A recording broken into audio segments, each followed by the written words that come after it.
Il était jusque-là disponible en Allemagne, mais pas encore commercialisé en France. Le Crop Sensor de classe va enfin débarquer dans nos contrées et on vous explique tout sur cet équipement. Donc ça fait 2 ans que le Crop Sensor n'était pas officiellement commercialisé, mais nous avons mis des unités en parc pour avoir un retour et il sera officiellement commercialisé à partir du 1er octobre prochain. En effet, en Allemagne, il est commercialisé depuis un grand nombre d'années.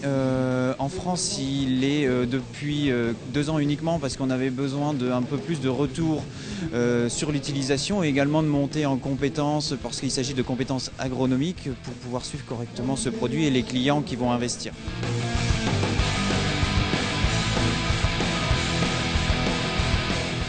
Le capteur Crop Sensor il possède 2 têtes qui vont relever un indice d'azote et un indice de biomasse sur la plante pour pouvoir moduler l'apport d'azote directement en live tout de suite derrière avec un distributeur d'engrais ou un pulvérisateur équipé. Le Crop Sensor est Isobus, donc il sera piloté par une console Isobus. Donc si nous avons un distributeur d'engrais ou un pulvé Isobus, ça pourrait être, je dirais, plus simple et facile à installer. Néanmoins, ce n'est pas une limite parce que si le distributeur d'engrais ou le pulvé n'est pas Isobus, alors ça nécessitera 2 consoles en cabine probablement. Mais nous pouvons transférer l'information de dose du terminal du Crop Sensor vers le terminal de la machine.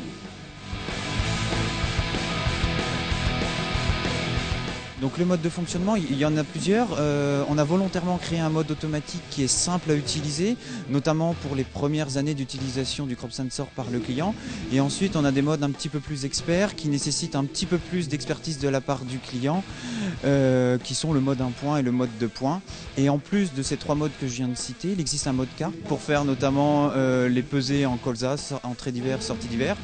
Et en 5e lieu, un mode entièrement automatique qui est le mode Isaria qui permet la fertilisation entièrement automatique sur le blé tendre.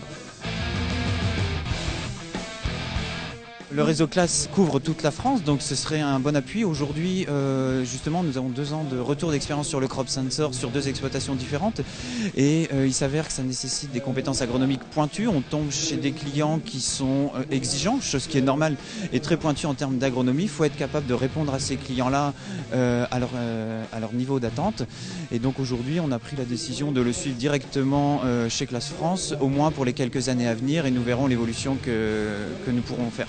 Aujourd'hui, on a 5 personnes chez Classe France qui suivent les nouvelles technologies au quotidien, donc que ce soit le guidage, la télémétrie ou justement le Crop Sensor, qui savent argumenter et parler du Crop Sensor. Et ensuite, on a une personne en arrière-plan qui va suivre le client en détail, qui lui connaît très bien l'agronomie, la plante et la gestion d'une exploitation pour pouvoir faire ce suivi.